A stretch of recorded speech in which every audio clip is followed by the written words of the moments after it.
پیامبر خدا صلی الله علیه و سلم فرمودند هرگاه ماه رمضان فرا رسد درهای بهشت گشاده می شود و درهای دوزخ بسته می شود و شیطانهای سرکش در بند و زنجیر کشیده می شوند. روایت بخاری و مسلم. در روایت امام ترمذی به دنبال این حدیث چنین آمده است و ندا دهنده این ندا می دهد ای کسی که خواهان خیر و خوبی هستی پیش بیا و ای کسی که خواهان شر و بدی هستی دست بردار و خداوند بندگانی را از آتش دوزخ آزاد می کند و این در همه شبهای رمضان است.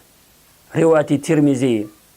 یادمان باشد که کیش ما چه بود، آتش و آتش پرستی در سجود، هدیه آورد سوی ما یار رسول، دین را چون ماه تابان در هلول. آری آن ناجی از جنس بشر، آن راد مردی که نامش بود عمر، دین حق را هدیه آورد سوی ما